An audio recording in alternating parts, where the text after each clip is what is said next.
अस्सलाम वालेकुम दोस्तों, मैं हूं डॉक्टर इश्तियाक। आप देख रहे हैं मेरा यूट्यूब चैनल।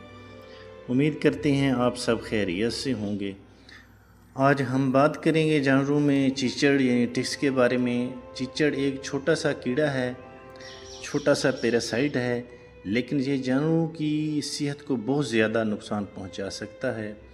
अगर इसका बर वक्त कंट्रोल ना किया जाए तो जानवर में दर्ज झेल बीमारियां देखने को मिलती हैं। जानवर बेचैन रहता है, बार बार जिस्म को दीवार या आसपास की चीज़ से रगड़ता है।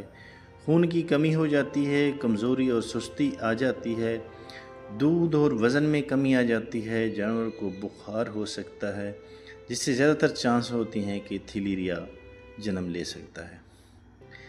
चीचड़ से बचाव कैसे करें? अब हम बात करते हैं इससे कैसे बचा जा सकता है। जानवर का बाड़ा हमेशा साफ़ और खुश्क रखें। गोबर और गंदगी को रोज़ाना साफ़ करें। दीवारों और फर्श के कोनों में जरासीम कुश या टिक्स कंट्रोल स्प्रे करें। नए ख़रीदे गए जानवर को पहले चंद दिन अलग रखें। अगर उस पर चीचड़ हो तो दूसरे जानवर को मुतासर ना करें। जानवरों का बाकायदगी से मुआयना करते रहा करें। दोस्तों, अब हम आते हैं इसके इलाज और कंट्रोल के हवाले से। एंटी टिक्स अद्वियात लेबल के मुताबिक या वेटरी डॉक्टर के मशवरे से इस्तेमाल करें। इसके लिए एवरमेक्टर इंजेक्शन ज़ेरे जिल्द लगाया जाता है। वो मुख्तलिफ़ कंपनियों के जैसे आईमेक, एवरमेक्टन, एवोटेक कई नाम से बाज़ार में दस्तयाब हैं।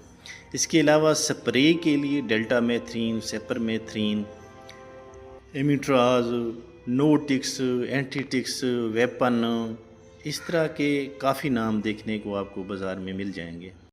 दोस्तों, इसमें जो आपने एहतियात बरतनी है वो ये है कि कभी भी दवा की मिकदार अपनी मर्ज़ी से इस्तेमाल ना करें। जानवर को नुकसान पहुंच सकता है। अगर जानवर हामला हो, बहुत ज़्यादा छोटा हो या बीमार हो तो दवा इस्तेमाल करने से पहले डॉक्टर से मशवरा ज़रूर कर लें। इख्तिताम दोस्तों, अगर आपको जानवरों के चीचड़ से महफूज रखेंगे तो वो सेहतमंद रहेंगे, दूध और वज़न बेहतर होगा और थीलिरिया जैसी ख़तरनाक बीमारी से आप बच सकते हैं। अगर आपको ये वीडियो पसंद आए तो शेयर करें, लाइक करें और चैनल को सब्सक्राइब करना मत भूलिएगा।